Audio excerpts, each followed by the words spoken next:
Welcome to the third installation of National Grand Bank's mortgage video series. Today we'll be discussing how to make an offer on a home. When you're ready to make an offer for a home, I strongly recommend working with a professional. What I mean by that is working with a realtor and working with an attorney. Choose a realtor you feel comfortable working with and one that is familiar with your local market. I also certainly wouldn't make an offer on a home without having an attorney review the offer and/or the P&S. Contract to purchase. In Massachusetts, most transactions do not go to purchase and sale agreement on day one. You make an offer on a home and you sign a contract to purchase. The word contract should tip you off that it's a legally binding document. A lot of people think that they can get out of the contract if something goes wrong. But I've seen transactions go to closing without ever going to P&S because of a signed contract to purchase. You may want to talk to your attorney before you sign it. Here's an example of the offer process. If you're buying a $500,000 house and you put in an offer with a $1,000 check, that escrow check is basically to say that you're serious about your offer. If the seller accepts, the contract to purchase will obviously have the sales price on there, but it will also have on there how much you intend to borrow and a financial contingency clause, a clause regarding home inspection, and a clause regarding the closing date. This is a contract and these terms are binding and should be taken seriously and should be looked at by a qualified professional such as an attorney. Let's talk about the contingencies when making an offer on a home. The most common contingency is a home inspection. When you put a home under agreement, most people want to make sure the home passes inspection. This means that it's sound and you're aware of what's wrong with the house. You should absolutely get an inspection done by a qualified licensed home inspector who will be able to look at things such as the roof, chimneys, plumbing, wiring, foundation.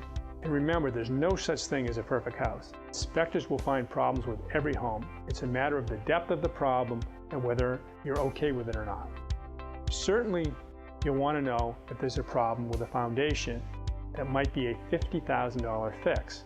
This could be a deal breaker, and a home inspection could help you avoid that. After the inspection, you'll have to tell the owner of the home whether you plan on going forward or renegotiate if something material came up.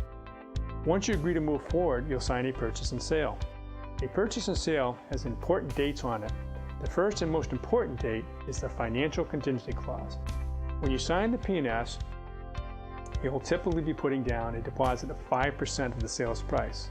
So if the house is under agreement for $500,000, you'll be putting a total of $25,000 in escrow. That means you're serious about buying the house and that the seller has taken the house off the market for you to purchase it. There'll be financing dates in there.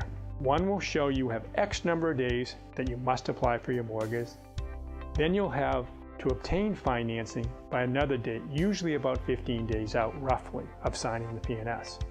This is a communication tool. The ball is now in the borrower's court.